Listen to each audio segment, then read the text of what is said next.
റഷ്യ-യുക്രൈൻ യുദ്ധം അവസാനിപ്പിക്കാൻ buffer zone അംഗീകരിക്കണമെന്ന നിർദ്ദേശം തള്ളി യുക്രൈൻ പ്രസിഡന്റ് വൊളോഡിമിർ സെലൻസ്കി. സമാധാന കരാറിന്റെ ഭാഗമായി യുക്രൈനിനും റഷ്യൻ സൈന്യത്തിനുമിടയിൽ ബഫർ സോൺ വേണമെന്ന നിർദ്ദേശമാണ് സെലൻസ്കി തള്ളിയത്. നിർദ്ദേശം ആധുനിക യുദ്ധമുഖത്തെ യാഥാർത്ഥ്യങ്ങൾ പ്രതിഫലിപ്പിക്കുന്നതല്ലെന്നും അദ്ദേഹം പറഞ്ഞു. ഇന്നത്തെ യുദ്ധങ്ങൾ സാങ്കേതികമായി എവിടെ നിൽക്കുന്നുവെന്ന് മനസ്സിലാകാത്തവരാണ് ബഫർ സോൺ നിർദ്ദേശം മുന്നോട്ടുവയ്ക്കുന്നതെന്ന് സെലൻസ്കി പറഞ്ഞു. വെടിനിർത്തൽ കരാറിന്റെയോ സമാധാന കരാറിന്റെയോ ഭാഗമായി 40 കിലോമീറ്റർ ബഫർ സോൺ കൊണ്ടുവരാൻ യൂറോപ്യൻ നേതാക്കൾ ആലോചിക്കുന്നുവെന്ന റിപ്പോർട്ടുകളോട് പ്രതികരിക്കുകയായിരുന്നു അദ്ദേഹം. ഡ്രോൺ സാങ്കേതികവിദ്യ ഉപയോഗിച്ചുള്ള ആക്രമണമായി യുക്രൈൻ യുദ്ധം മാറിയിട്ടുണ്ട്. ഫ്രണ്ട് ലൈനിന് അടുത്തുള്ള മേഖലകളിൽ ഡ്രോൺ ഭീഷണി നിലനിൽക്കുന്നതിനാൽ ഇപ്പോൾ തന്നെ ഒരു തരം ബഫർ സോൺ നിലവിലുണ്ട്. ഇന്ന് ഞങ്ങളുടെ വലിയ ആയുധങ്ങളെല്ലാം തന്നെ ശത്രുസേനയുള്ളിടത്തുനിന്ന് 10 കിലോമീറ്റർ അകലെയാണ് സൂക്ഷിച്ചിട്ടുള്ളത്. കാരണം എല്ലാം ഡ്രോൺ ആക്രമിച്ചേക്കാമെന്നും സെലൻസ്കി കൂട്ടിച്ചേർത്തു. 10 വർഷത്തിനുള്ളിൽ ഇന്ത്യയിൽ $6800 കോടി നിക്ഷേപം നടത്തുമെന്ന് ജപ്പാൻ. സാങ്കേതികവിദ്യ, ഡിജിറ്റലൈസേഷൻ, അപൂർവ ഭൗമധാതുക്കൾ എന്നീ മേഖലകളിൽ ഉൾപ്പെടെ സഹകരണം വർദ്ധിപ്പിക്കാൻ പ്രധാനമന്ത്രി നരേന്ദ്രമോദിയും ജപ്പാൻ പ്രധാനമന്ത്രി ഷിഗേരു ഇഷിബയും തമ്മിൽ ധാരണയായ 10 വർഷത്തെ പദ്ധതിയുടെ ഭാഗമാണിത്. യുഎസുമായി തീരുവതർക്കം നിലനിൽക്കെയാണ് ജപ്പാനുമായുള്ള സഹകരണം ഇന്ത്യ ശക്തമാക്കുന്നത്. മുംബൈ അഹമ്മദാബാദ് അതിവേഗ റെയിൽവേ, ബഹിരാകാശം എന്നീ രംഗത്തും ഇന്ത്യയുമായി സഹകരിക്കുമെന്നും ഇഷിബ പറഞ്ഞു. ഇതുകൂടാതെ തുറമുഖം, വ്യോമഗതാഗതം, കപ്പൽ നിർമ്മാണം തുടങ്ങിയ മേഖലകളിലും സഹകരിക്കും. 2022-26 വർഷത്തിനുള്ളിൽ 3400 കോടി രൂപയുടെ നിക്ഷേപം ഇന്ത്യയിൽ നടത്തുമെന്ന് നേരത്തെ ജപ്പാൻ പ്രഖ്യാപിച്ചിരുന്നു. കാലാവധിക്ക് 2 വർഷം മുമ്പ് 2024 തന്നെ ഈ ലക്ഷ്യം ജപ്പാൻ കൈവരിക്കുകയും ചെയ്തു. സെമി കണ്ടക്ടർ, ടെലികോം, ഫാർമസ്യൂട്ടിക്കൽസ്, ആധുനിക സാങ്കേതികവിദ്യ എന്നീ മേഖലകളിലെ വിതരണ ശൃംഖല പൂർവ്വസ്ഥിതിയിലെത്തിക്കാൻ ലക്ഷ്യമിട്ടുള്ള സാമ്പത്തിക സുരക്ഷാ ഇനീഷ്യേറ്റീവും ടോക്കിയോ ഉച്ചകോടിയിൽ മോദിയും ഇഷിബയും ചേർന്ന് പ്രഖ്യാപിച്ചു. സമകാലിക പ്രതിരോധ വെല്ലുവിളികൾ നേരിടാൻ ഒന്നിച്ചുള്ള ശ്രമങ്ങൾ ശക്തമാക്കാനുള്ള സുരക്ഷാ സഹകരണ സംയുക്ത പ്രഖ്യാപനവും ഉച്ചകോടിയിലുണ്ടായി. സാമ്പത്തിക വ്യാപാര രംഗത്തെ ഇന്ത്യ-ജപ്പാൻ സഹകരണമായിരുന്നു ഉച്ചകോടിയുടെ കാതൽ. അതേസമയം യുഎസിന്റെ താരിഫ് ഭീഷണിയെക്കുറിച്ച് മോദിയോ ഇഷിബയോ നേരിട്ട് പരാമർശങ്ങൾ നടത്തിയില്ല. ലോകത്തെ ഏറ്റവും വലുതും വൈവിധ്യമേർന്നതുമായ 2 സമ്പദ്വ്യവസ്ഥയെന്ന നിലയിൽ ഞങ്ങളുടെ പങ്കാളിത്തം ഇരു രാജ്യങ്ങൾക്കും മാത്രമല്ല ആഗോള സമാധാനത്തിനും സ്ഥിരതയ്ക്കും അത്യന്താപേക്ഷിതമാണെന്ന് കരുതുന്നു. സംയുക്ത വാർത്താ സമ്മേളനത്തിൽ മോദി പറഞ്ഞു. രാജ്യാന്തര സാഹചര്യങ്ങളിൽ അവ്യക്തത വർദ്ധിച്ചിരിക്കുന്ന സമയത്ത് ലോകക്രമം ശക്തമാക്കേണ്ട ഉത്തരവാദിത്വം ഇരു രാജ്യങ്ങൾക്കുമുണ്ട്. മേഖലയുടെ സമാധാനത്തിനും സ്ഥിരതയ്ക്കുമായി ഇന്ത്യയും ജപ്പാനും അവരവരുടെ ശക്തി ഒന്നിച്ചു ചേർക്കേണ്ടത് ആവശ്യമാണ്, ഇഷിബ പറഞ്ഞു. 6 പ്രധാന കരാറുകളിലാണ് ഇരു രാജ്യങ്ങളും ഒപ്പുവെച്ചത്. 1. അടുത്ത 10 വർഷത്തിനുള്ളിൽ ജപ്പാൻ ഇന്ത്യയിൽ $6800 കോടി നിക്ഷേപം നടത്തും. ഇരു രാജ്യങ്ങളിലെയും ചെറുകിട ഇടത്തരം വ്യവസായങ്ങളെയും സ്റ്റാർട്ടപ്പുകളെയും തമ്മിൽ ബന്ധിപ്പിക്കുന്നതിന് പ്രത്യേക ശ്രദ്ധ. 2. ഡിജിറ്റൽ പാർട്ട്ണർഷിപ്പ് 2.0 നിർമ്മിത ബുദ്ധിരംഗത്ത് സഹകരണം നടപ്പിലാക്കും. സെമി കണ്ടക്ടറുകൾക്കും അപൂർവ ഭൗമധാതുക്കൾക്കും പ്രാധാന്യം നൽകും. 3. പ്രതിരോധം, മാരിടൈം സുരക്ഷാ മേഖലകളിൽ സഹകരിക്കും. പ്രതിരോധ വ്യവസായത്തിലും ഇന്നൊവേഷൻ രംഗത്തും സഹകരണം വർദ്ധിപ്പിക്കും. 4. ഇന്ത്യയുടെ ചന്ദ്രയാൻ 5 പദ്ധതിയിൽ ISROയും ജപ്പാൻ ബഹിരാകാശ ഏജൻസിയായ ജാക്സയും സഹകരിച്ചു പ്രവർത്തിക്കും. 5. ഹരിത ഊർജ്ജ രംഗത്തെ സഹകരണം ശക്തമാക്കാൻ ജോയിന്റ് ക്രെഡിറ്റ് മെക്കാനിസം കൊണ്ടുവരും. കാർബൺ പുറന്തള്ളുന്നത് കുറയ്ക്കുന്ന സാങ്കേതികവിദ്യകളും സുസ്ഥിര വികസനം പ്രോത്സാഹിപ്പിക്കുന്ന മാർഗങ്ങളും പങ്കാളിത്ത രാജ്യങ്ങൾക്ക് കൈമാറുന്ന JCM ജപ്പാനാണ് മുന്നോട്ടുവെച്ചത്. JCMന് കീഴിലുള്ള പദ്ധതികൾ വഴിയുള്ള ഹരിതഗൃഹ വാതക പുറന്തള്ളിലുണ്ടാകുന്ന കുറവിനെ പങ്കാളിത്ത രാജ്യത്തിന്റെയും ജപ്പാന്റെയും കാലാവസ്ഥാ ലക്ഷ്യങ്ങളിലേക്കുള്ള സംഭാവനയായി കണക്കാക്കും. 6. മാനവ വിഭവശേഷി കൈമാറ്റം. അടുത്ത 5 വർഷത്തിനിടയിൽ ഇന്ത്യയിലെയും ജപ്പാനിലെയും 5 ലക്ഷം പേർ ഇരു രാജ്യങ്ങളിലും ജോലി ചെയ്യും. ഇതിലൂടെ വ്യാപാരം, വിനോദസഞ്ചാരം, വിദ്യാഭ്യാസം, സാംസ്കാരിക കൈമാറ്റം സാധ്യമാകുമെന്നും മോദി പറഞ്ഞു. കീവ്. യുക്രൈൻ തലസ്ഥാനത്തേക്ക് മിസൈലുകളും ഡ്രോണുകളും അയച്ച് റഷ്യ കഴിഞ്ഞ ദിവസം നടത്തിയ അക്രമത്തിൽ കൊല്ലപ്പെട്ടവരുടെ എണ്ണം 23 ഇതിൽ 4 കുട്ടികളും ഉൾപ്പെടുന്നു. യുക്രൈൻ ഇന്നലെ ഔദ്യോഗിക ദുഃഖാചരണം നടത്തി. കീവിൽ ഇതുവരെ ഒഴിവാക്കിയിരുന്ന മേഖലകളിൽ ഉൾപ്പെടെയായിരുന്നു 600 ഡ്രോണുകളും 30-ലധികം മിസൈലുകളും ഉപയോഗിച്ചുള്ള റഷ്യൻ ആക്രമണം. ഭാർപ്പിഷിക സമുച്ചയങ്ങൾക്ക് മാത്രമല്ല വിദേശ രാജ്യങ്ങളുടെ നയതന്ത്ര ഓഫീസുകൾക്കും കേടുപാടുണ്ടായതായി യുക്രൈൻ പ്രസിഡന്റ് വൊളോഡിമിർ സെലൻസ്കി പറഞ്ഞു. യുക്രൈനിൽ ശാശ്വത സമാധാനത്തിനായി യുഎസ് മുൻകൈയെടുത്തുള്ള നയതന്ത്ര ശ്രമങ്ങൾ ഒരു വശത്ത് നടക്കുന്നതിനിടെയാണ് വിട്ടുവീഴ്ചകൾക്കില്ലെന്ന് വ്യക്തമാക്കി റഷ്യ കനത്താക്രമണം തുടരുന്നത്.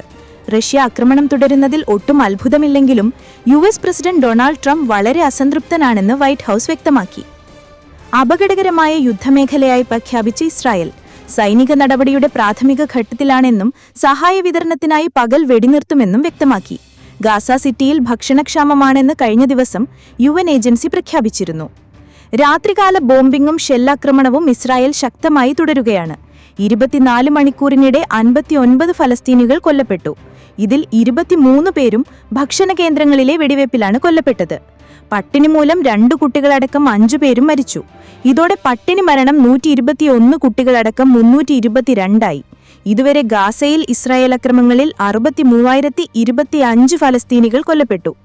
ഗാസ സിറ്റിയിൽ നിന്ന് ആയിരങ്ങൾ ഒഴിഞ്ഞുപോകുന്നതിനിടെ ഗാസയിലെ ഏക കത്തോലിക്ക ദേവാലയമായ ഹോളി ഫാമിലി ദേവാലയത്തിൽ അഭയം തേടിയ കുട്ടികളും പ്രായം ചെന്നവരുമടക്കം 440 പേരും പ്രതിസന്ധിയിലായി. എല്ലാവരും അവിടെ തന്നെ തുടരാനാണ് തീരുമാനമെന്ന് പള്ളി വക്താവ് ഫരീദ് ജുബ്രാൻ അറിയിച്ചു. 5 വൈദികരും അന്തേവാസികൾക്കൊപ്പമുണ്ട്. അതിനിടെ ഗാസയിൽ നിന്ന് 2 ബന്ധികളുടെ മൃതദേഹാവശിഷ്ടങ്ങൾ സൈന്യം വീണ്ടെടുത്തു. ഗാസയിൽ ശേഷിക്കുന്ന 50 ബന്ധികളിൽ 20 പേർ മാത്രമേ ജീവനോടെ ഉള്ളൂവെന്നാണ് ഇസ്രായേൽ നിഗമനം. ആരോഗ്യസ്ഥിതി സംബന്ധിച്ച അഭ്യൂഹങ്ങൾ പ്രചരിക്കുന്നതിനിടെ പ്രഖ്യാപനവുമായി vice president JD Vance. Donald Trump 4 വർഷ കാലാവധി പൂർത്തിയാക്കുമെന്നാണ് പ്രതീക്ഷിക്കുന്നതെങ്കിലും എന്തെങ്കിലും അത്യാഹിതം സംഭവിച്ചാൽ രാജ്യത്തിന്റെ പരമോന്നത പദവി ഏറ്റെടുക്കാൻ സജ്ജനാണെന്ന് JD വാൻസ് പറഞ്ഞു. 79 വയസ്സുള്ള ട്രംപിന്റെ ആരോഗ്യസ്ഥിതി സംബന്ധിച്ച് മാധ്യമപ്രവർത്തകരുടെ ചോദ്യത്തോട് പ്രതികരിക്കുകയായിരുന്നു അദ്ദേഹം. പ്രസിഡന്റിന്റെ ആരോഗ്യത്തെപ്പറ്റി ആശങ്ക വേണ്ടെന്നും വാൻസ് പറഞ്ഞു. വൈസ് പ്രസിഡന്റ് എന്ന നിലയിൽ കഴിഞ്ഞ 200 ദിവസത്തെ അനുഭവം എന്നെ പ്രസിഡന്റിന്റെ ചുമതല ഭംഗിയായി നിർവഹിക്കാൻ സജ്ജമാക്കി. എന്നാൽ എനിക്ക് ഇക്കാര്യത്തിൽ തിടുക്കമില്ല എന്നും അദ്ദേഹം പറഞ്ഞു. അമേരിക്കയെ വീണ്ടും മഹത്താക്കാൻ വാൻസ് ആണ് തന്റെ പിൻഗാമിയാകാൻ യോഗ്യനെന്ന് ട്രംപ് ഈയിടെ പറഞ്ഞിരുന്നു. റഷ്യൻ പ്രസിഡന്റ് വ്ളാഡിമിർ പുടിൻ ഡിസംബറിൽ ഇന്ത്യ സന്ദർശിക്കും. റഷ്യയിൽ നിന്ന് എണ്ണ വാങ്ങുന്നതിൽ US ഇന്ത്യയ്ക്ക് അമിത തീരുവ ചുമത്തിയതിനു പിന്നാലെ റഷ്യയുമായുള്ള ബന്ധം ഇന്ത്യ കൂടുതൽ ശക്തമാക്കുന്നതിനിടെയാണ് സന്ദർശനം. തിങ്കളാഴ്ച ചൈനയിൽ നടക്കുന്ന ഷാങ്ഹായ് ഉച്ചകോടിക്കിടെയും പുടിൻ പ്രധാനമന്ത്രി നരേന്ദ്രമോദിയുമായി ചർച്ച നടത്തും. ഡിസംബറിലെ സന്ദർശനത്തെക്കുറിച്ചും ഇരുവരും ചർച്ച ചെയ്യുമെന്ന് ക്രെംലിൻ പ്രതിനിധി യൂറി യുഷാക്കോ മാധ്യമങ്ങളോട് പറഞ്ഞു. പ്രസിഡന്റ് പുടിന്റെ ഡിസംബറിലെ ഇന്ത്യൻ സന്ദർശനത്തെക്കുറിച്ചുള്ള തയ്യാറെടുപ്പിനെക്കുറിച്ചും നേതാക്കൾ ചർച്ച ചെയ്യും. SCO ഉച്ചകോടിയുടെ ഭാഗമായി 10ലേറെ കൂടിക്കാഴ്ചകളും പുടിൻ നടത്തും. ഓഗസ്റ്റ് 31, സെപ്റ്റംബർ 1 തീയതികളിലാണ് ചൈനയിലെ ടിയാൻജിനിലാണ് SCO ഉച്ചകോടി നടക്കുക. റഷ്യയിൽ നിന്ന് എണ്ണ വാങ്ങുന്നതിന് US ഇന്ത്യയ്ക്ക് 25% അധിക തീരുവ ചുമത്തി. നിലവിൽ 50% തീരുവയാണ് ഇന്ത്യയിൽ നിന്നുള്ള ഉൽപ്പന്നങ്ങൾ US-ൽ ഇറക്കുമതി ചെയ്യാൻ നൽകേണ്ടത്. റഷ്യയുടെ പ്രധാന വരുമാനം ഊർജ്ജ മേഖലയിൽ നിന്നാണ്. 2022-ൽ റഷ്യ യുക്രൈനിൽ യുദ്ധം ആരംഭിച്ചതിനു ശേഷം റഷ്യയിൽ നിന്ന് എണ്ണ വാങ്ങുന്നത് യുക്രൈനിന്റെ പാശ്ചാത്യ സഖ്യങ്ങളും വലിയ തോതിൽ കുറച്ചിരുന്നു.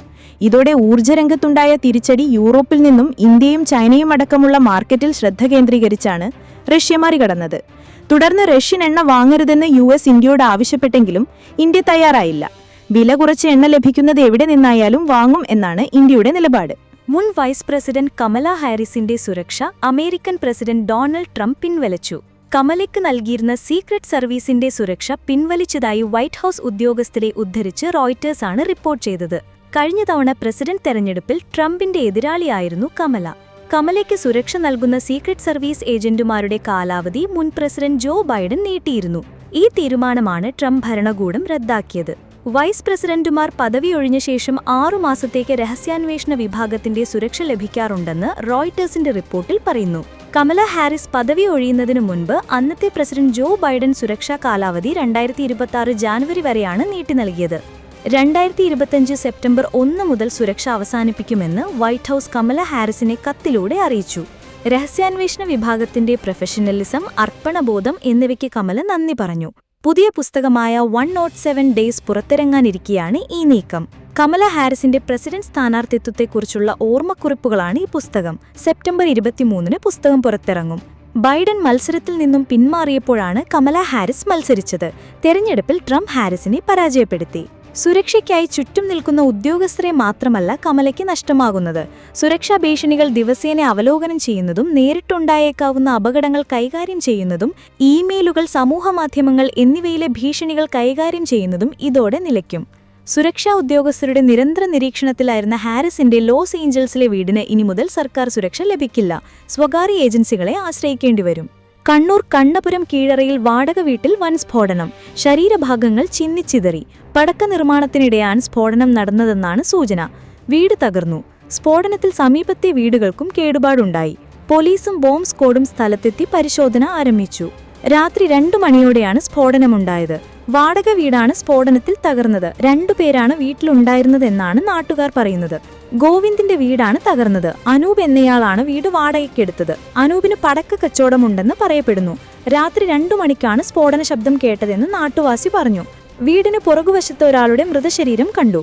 മരിച്ചു എന്നറിയില്ല. ശരീരത്തിന് മുകളിൽ മണ്ണു വീണ് കിടക്കുന്നുണ്ട്. താമസക്കാരെ പരിചയമില്ല. രാത്രിയാണ് താമസക്കാർ വരുന്നത്. വീട്ടിൽ ലൈറ്റ് ഇടാറില്ലായിരുന്നു. ഇന്നലെ ഉച്ചയ്ക്ക് വീട്ടിൽ ആളുണ്ടായിരുന്നുവെന്ന് നാട്ടുകാർ പറഞ്ഞു. അധോലോക കുറ്റവാളി അരുൺ ഗാവ്ലി വൈകാതെ ജയിലിൽ നിന്നും പുറത്തിറങ്ങും. 2007 മുംബൈയിലെ ശിവസേന നേതാവിന്റെ കൊലപാതകവുമായി ബന്ധപ്പെട്ട കേസിൽ അറസ്റ്റിലായ ഗാവ്ലി നാഗ്പൂർ സെൻട്രൽ ജയിലിലാണ് ജീവപര്യന്തം തടവനുഭവിക്കുന്നത്. വിചാരണ കോടതിയുടെ ശിക്ഷാവിധിക്കെതിരെ ഗാവ്ലി നൽകിയ ഹർജിയിൽ വാദം കേൾക്കുന്നതുപോലും തുടങ്ങാത്ത സാഹചര്യത്തിലും ജയിൽവാസം 17 വർഷം പിന്നിട്ടതോടെയുമാണ് സുപ്രീം കോടതി ജാമ്യം അനുവദിച്ചത്. അഖിൽ ഭാരതീയ സേന എന്ന രാഷ്ട്രീയ പാർട്ടിയുടെ സ്ഥാപകൻ കൂടിയായ അരുൺ ഗാവ്ലി 2004 നിയമസഭാ തെരഞ്ഞെടുപ്പിൽ മുംബൈയിലെ ചിഞ്ച് പോക്ലിയിൽ നിന്നും വിജയിച്ചിരുന്നു. കൊലക്കേസിൽ അറസ്റ്റിലായതോടെ ഭാര്യയും മകളുമാണ് പാർട്ടിയെ മുന്നോട്ട് നയിച്ചത്. ജയിൽവാസം നീണ്ടതോടെ രാഷ്ട്രീയ കരുത്ത് ചോർന്നു. കണ്ണൂർ പഴയങ്ങാടി റെയിൽവേ സ്റ്റേഷന് സമീപം മദ്യലഹരിയിൽ ട്രാക്കിൽ കിടന്ന യുവാവിന്റെ പരാക്രമം. പഴയങ്ങാടി സ്വദേശി ബാദുഷയാണ് ആത്മഹത്യാ ഭീഷണി മുഴക്കി ട്രാക്കിൽ കിടന്ന് പരാക്രമം നടത്തിയത്. പിടിച്ചുമാറ്റാൻ എത്തിയവരെ ആക്രമിക്കാൻ ശ്രമിച്ച പ്രതിയെ പഴയങ്ങാടി പോലീസ് കസ്റ്റഡിയിലെടുത്ത് RPFന് കൈമാറി. പഴയങ്ങാടി റെയിൽവേ സ്റ്റേഷന് സമീപം റെയിൽവേ ട്രാക്കിൽ ഇരിപ്പുറപ്പിച്ച പ്രതിയെ ആദ്യം കണ്ടത് റെയിൽവേ ട്രാക്കിലുണ്ടായിരുന്ന റെയിൽവേ ജീവനക്കാരാണ്. മാറാൻ പറഞ്ഞവരോട് അസഭ്യം പറഞ്ഞും കല്ലെറിയാൻ ശ്രമിച്ചുമായിരുന്നു പരാക്രമം. പിന്നാലെ ആത്മഹത്യാ ഭീഷണി മുഴക്കി.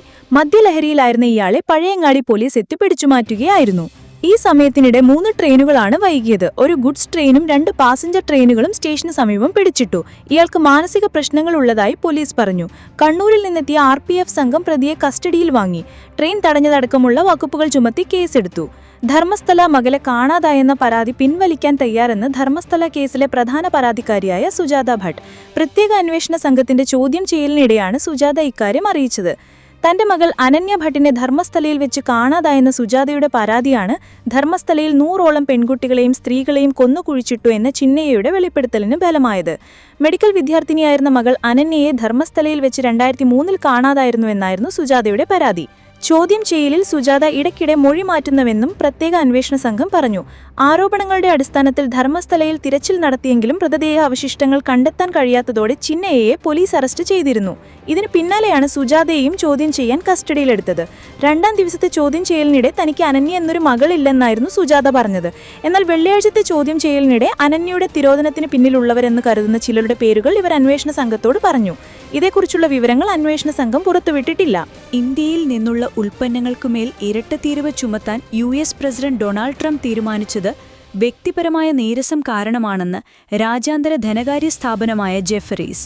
ട്രംപ് അവകാശപ്പെടുന്നതുപോലെ ഇന്ത്യ റഷ്യൻ എണ്ണ വാങ്ങുന്നതല്ല ഇരട്ട തീരുവ ചുമത്താനുള്ള കാരണം. ഇന്ത്യ-പാക് സംഘർഷത്തിൽ മധ്യസ്ഥത വഹിക്കാൻ അനുവദിക്കാത്തതിന്റെ നീരസമാണ് തീരുമാനത്തിന് പിന്നിലെന്ന് ജെഫറീസ് റിപ്പോർട്ടിൽ പറയുന്നു. ഇന്ത്യയ്ക്കും പാകിസ്ഥാനുമിടയിലെ സംഘർഷത്തിൽ മധ്യസ്ഥനായി ഇടപെടണമെന്നും ഇത് സമാധാനത്തിനുള്ള നൊബേൽ സമ്മാനം നേടാനുള്ള അവസരമാക്കണമെന്നുമായിരുന്നു ട്രംപിന്റെ ആഗ്രഹമെന്ന് റിപ്പോർട്ടിൽ പറയുന്നു. എന്നാൽ പാകിസ്ഥാനുമായുള്ള സംഘർഷത്തിൽ ഒരു 3ാം കക്ഷി ഇടപെടാൻ ഇന്ത്യ ഒരിക്കലും അനുവദിക്കുകയില്ല. ഇതോടെ ട്രംപിനുണ്ടായ വ്യക്തിപരമായ നീരസമാണ് ഇരട്ട തീരുവ ചുമത്തിയതിനു പിന്നിലെന്ന് ജെഫറീസ് റിപ്പോർട്ടിൽ പറയുന്നു. ഇന്ത്യയും ചൈനയും തമ്മിലുള്ള ബന്ധം സമീപകാലത്ത് ഏറ്റവും മികച്ച നിലയിൽ തുടരുകയാണിപ്പോൾ. അതിർത്തി സംഘർഷങ്ങളിൽ പുകഞ്ഞുകൊണ്ടിരുന്ന വൻ ശക്തികളുടെ ബന്ധം അതിവേഗം സൗഹാർദ്ദത്തിലേക്ക് മാറിയത് ഇരട്ടത്തീരുവ ഭീഷണിയുമായി US പ്രസിഡന്റ് ഡൊണാൾഡ് ട്രംപ് രംഗത്തെത്തിയതോടെയാണ്. ശത്രുവിന്റെ ശത്രു മിത്രം എന്ന തത്വത്തിൽ ഇന്ത്യയും ചൈനയും കൈകോർത്തപ്പോൾ US-നുണ്ടായത് അപ്രതീക്ഷിത തിരിച്ചടി. എന്നാൽ ഇന്ത്യക്കുമേൽ ഇരട്ടത്തീരുവ ചുമത്തുന്നതിന് മാസങ്ങൾക്ക് മുൻപേ ചൈനീസ് പ്രസിഡന്റ് ഷീ ജിൻപിങ് ന്യൂഡൽഹിയിലേക്ക് ഒരു സ്വകാര്യ കത്തയച്ചിരുന്നു. രാഷ്ട്രപതി ദ്രൗപദി മുർമുവിനയച്ച ആ കത്ത് പ്രധാനമന്ത്രി നരേന്ദ്രമോദിയുടെ മുന്നിലും എത്തി. വരാനിരിക്കുന്ന സാഹചര്യം മുൻകൂട്ടി കണ്ടുള്ള ആ കത്ത് ഇന്ത്യ-ചൈന ബന്ധം ദൃഢമാക്കുന്നതിൽ നിർണായക പങ്ക് വഹിച്ചതായാണ് റിപ്പോർട്ടുകൾ.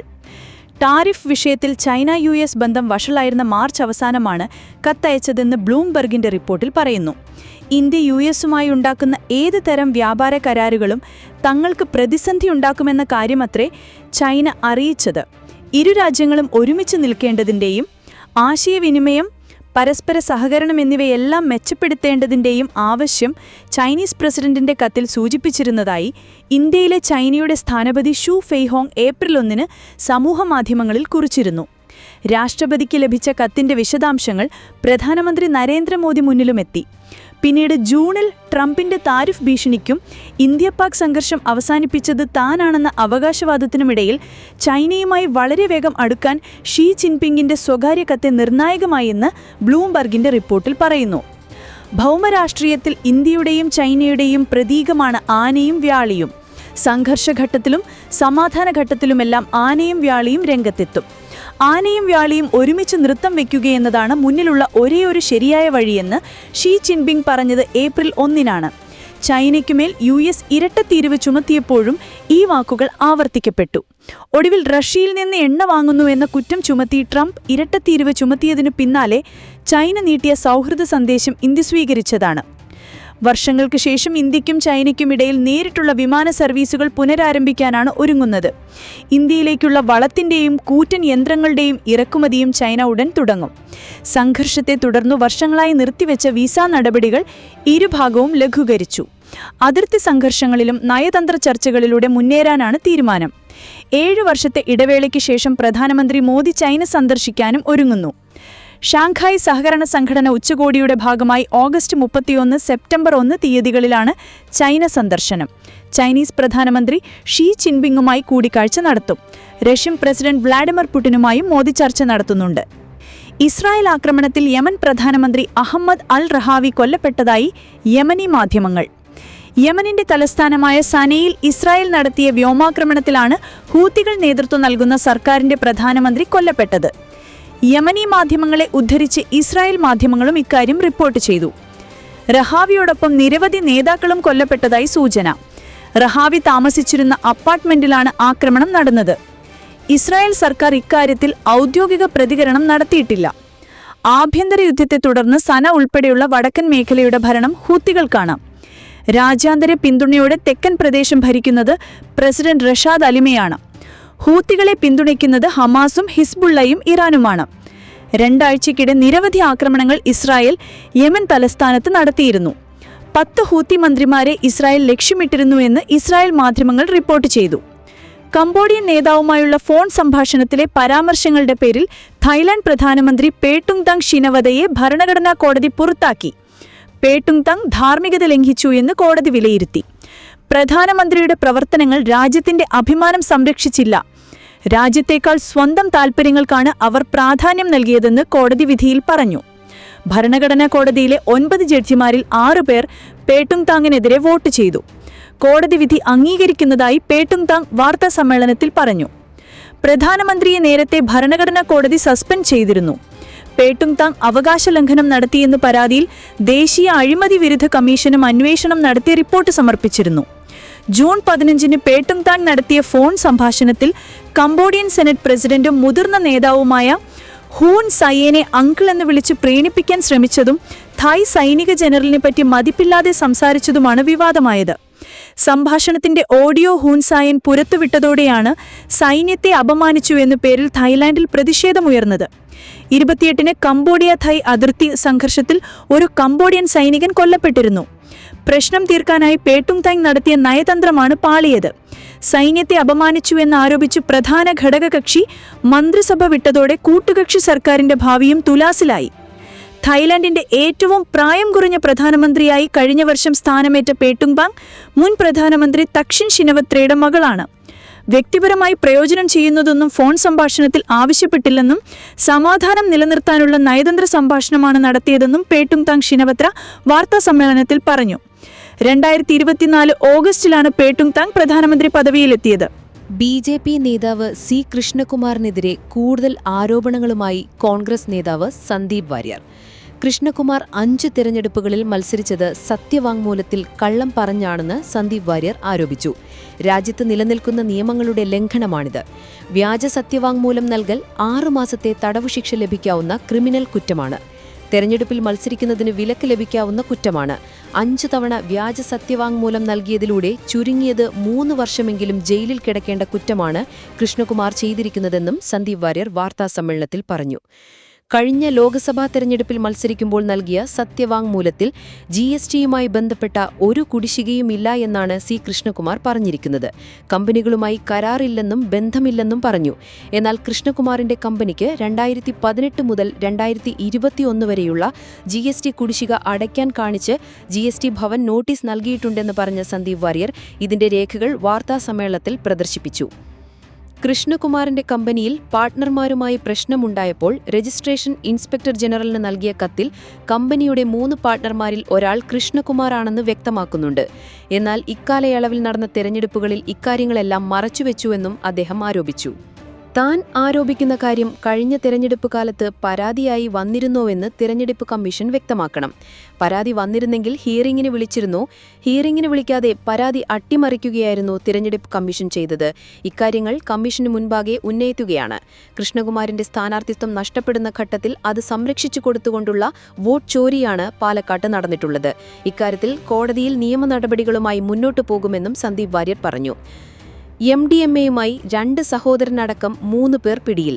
ഇവർ താമസിക്കുന്ന വീട്ടിലെ വാതിലിന് സമീപം കാവൽ നിർത്തിയ നായ്ക്കളെ അഴിച്ചുവിട്ട് രക്ഷപ്പെടാൻ ശ്രമിച്ച പ്രതികളെ സാഹസികമായാണ് പോലീസ് അറസ്റ്റ് ചെയ്തത്. കൊടൽ നടക്കാവ് കുഞ്ഞാമൂലയിൽ സ്വകാര്യ വ്യക്തിയുടെ ഫ്ളാറ്റിനു മുന്നിൽ വിൽപ്പനയ്ക്കാണ് MDMA എത്തിച്ചത്. അസിസ്റ്റന്റ് കമ്മീഷണർ KA ബോസിന്റെ നേതൃത്വത്തിലുള്ള സിറ്റി ഡാൻസ് ഓഫ് അംഗങ്ങളും പന്തീരങ്കാവ് പോലീസും ചേർന്നാണ് ഇവരെ പിടികൂടിയത്. അരീക്കോട് നല്ലളം സ്വദേശികളായ അബ്ദുസ്സമദ് 27, സാജിദ് ജമാൽ 26, ആലപ്പുഴ മണ്ണഞ്ചേരി സ്വദേശി അറഫ നദീർ 27 എന്നിവരാണ് പിടിയിലായത്. ഇവർ മൂവരും സ്ഥിരമായി ലഹരിമരുന്ന് വിൽപ്പന നടത്തുന്നവരാണ്. ഇതിൽ അബ്ദുസ്സമദ്, സാജിദ് ജമാൽ എന്നിവരാണ് സഹോദരന്മാർ. ഇവരെ കഴിഞ്ഞ വർഷം 18 ഗ്രാം കഞ്ചാവുമായി ബംഗളൂരു പോലീസ് പിടികൂടിയിരുന്നു.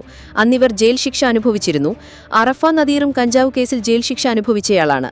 ഓഗസ്റ്റ് 15-നാണ് ഇയാൾ ജാമ്യത്തിലിറങ്ങിയത്. സാജിദും നദീറും ജയിലിൽ വെച്ചാണ് പരിചയപ്പെടുന്നത്. തുടർന്ന് ലഹരിമരുന്ന് കച്ചവടത്തിനായാണ് നദീറിനെ സാജിദ് കോഴിക്കോട്ടേക്ക് വിളിച്ചു വരുത്തിയത്.